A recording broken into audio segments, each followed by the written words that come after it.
कि जीत की राह पे चलने वाला सिकंदर भी उनकी बहादुरी से प्रसन्न होकर उन्होंने उनकी प्रशंसा की। तो भारत के उस ऐसे शासक का, वैसे तो हमारे भारत में बहुत ही वीर शासक हुए हैं, किंतु उनमें से एक नाम आता है राजा पोरस का। तो इसकी हम जो पृष्ठभूमि है वो सिकंदर के विजय अभियान से प्रारंभ करते हैं।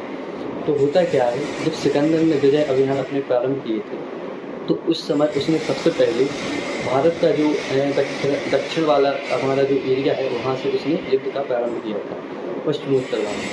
तो उसमें क्या था कि वहाँ पर उसने तक्षशिला से सबसे पहले युद्ध की शुरुआत की थी।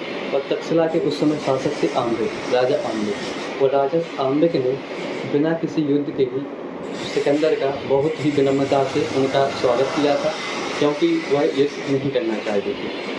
और सिकंदर जब राजा आम्बिक के साथ वहाँ भारत में एंट्री कर लेता है तो उसके सामने जो अगला शासक आता है वो आते हैं हमारा राजा पोरस।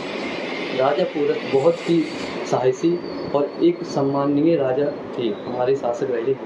तो होता क्या है कि जब सिकंदर ने राजा आम्बिक से बोला कि आप अब समर्पण कर दीजिए, हम आपके राज्य को लौटा देंगे, किंतु राजा जो हमारे पोरस है उन्होंने बिल्कुल ही इसको चीज़ को मना कर दिया कि हम आपके सामने समर्पण नहीं करेंगे, क्योंकि आप विदेशी धरती से आए हुए हैं। होता क्या है, सिकंदर युद्ध का बिल्कुल फूंक देता है और युद्ध प्रारंभ हो जाता है। यह बहुत ही खतरनाक युद्ध हुआ था।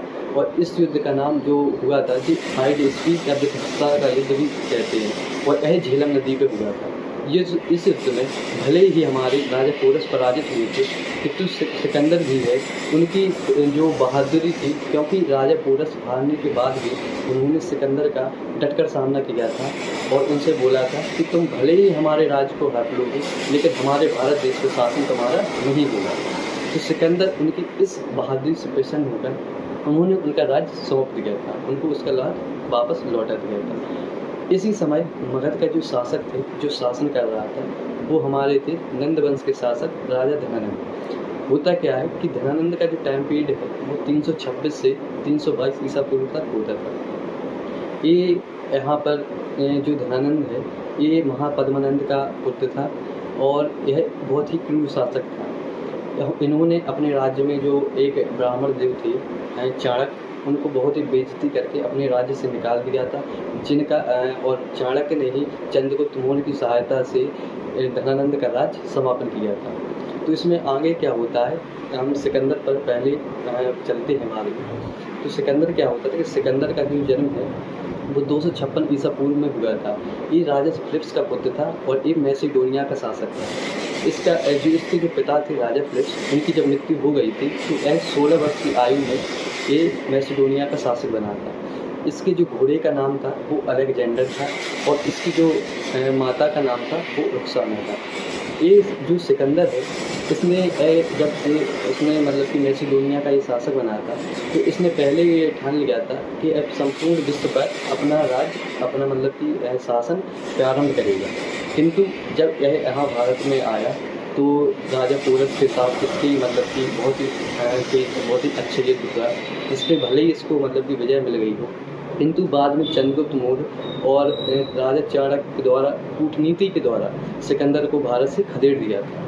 होता क्या है, जब सिकंदर भी राजा पोरस को हराने के बाद, उनका राज्य को सौंपने के बाद जब भारत में एंट्री लेता है आगे, तो जो हमारे जो चंद्रगुप्त मौर्य हैं और चाणक्य ने जो क्या किया था, जो आचार्य चाणक्य भी कहते हैं, इन्होंने जो है आपका वो क्या अर्थशास्त्र की रचना भी की है। तो होता क्या है कि चाणक्य देव ने एक ऐसा मतलब कि कूटनीति का परिचय दिया था जिसमें सिकंदर को भारत में विजय करने के लिए, मतलब कि मगध पर दोबारा शासन करने के लिए उनको बहुत ही कठिनाई का सामना करना पड़ा और उसमें भी वह विजय मतलब कि उनको नहीं मिली थी। तो होता क्या है कि जो चाणक्य थे उन्होंने सबसे पहले धनानंद को तो उन्होंने मतलब कि चंद्रगुप्त मौर्य की सहायता से जो शासन है मगध के, वहाँ से तो उन्होंने शासक के रूप में वहाँ तक हटा दिया था। और जब सिकंदर अपने भारत में ये विजय शासन स्थापित करने के लिए जब आगे बढ़ा तो उन्होंने ब्यास नदी पर एक ऐसी खबर फैला दी, सिकंदर की सेना में एक ऐसी खबर फैला दी कि जो हमारा मगध है वो ये देवताओं की भूमि है और जिस पे अगर कोई विदेशी आक्रमणकारी जैसे ही कदम रखेगा तो उसकी मृत्यु हो जाएगी। और उन्होंने इस बात का लाभ उठाते हुए चाणक्य ने उन्होंने चाणक्य की सेना में धीमा जहर मिलवा दिया, जिससे हुआ क्या कि धीमे जहर के कारण सिकंदर की सेना के जो सैनिक थे एक-एक दो-दो करके झूमने लगे, और जिससे कि सैनिकों में एक ऐसा भय व्याप्त हो जाए कि उस ब्यास नदी को हम पार नहीं कर सकते हैं और अपना मगध पे शासन नहीं कर सकते हैं। और ऐसा ही होता है बाद में जब सिकंदर ने बार-बार प्रोत्साहन भी किया अपने सैनिकों को कि ऐसा कुछ भी नहीं होता है, हम इस मगध को जीत सकते हैं, किंतु वो सैनिक बात में नहीं माने और सिकंदर को वापस लौटना पड़ा। सिकंदर जो है वो पूरे हमारे भारत में 19 महीने रहा था, जो 326 से 325 ईसा पूर्व तक रहा था। भले ही चंद्रगुप्त मौर्य ने पूर्ण रूप से सिकंदर को रोका हो, लेकिन हमारा जो महत्वपूर्ण आज का जो सेशन था उसमें मैंने आपको यही बताया कि राजा पोरस की जो बहादुरी थी उसके कारण भी सिकंदर को ऐसा सामना हो गया था कि भारत में प्रवेश करना इतना आसान भी नहीं है, और इसी वजह से उसको पहले ही उसकी सैनिक की जो क्षति हो गई थी उसके कारण भी वह भारत में प्रवेश नहीं कर सकता था। आज के इस सेशन के लिए धन्यवाद। मिलते हैं अगले सेशन में।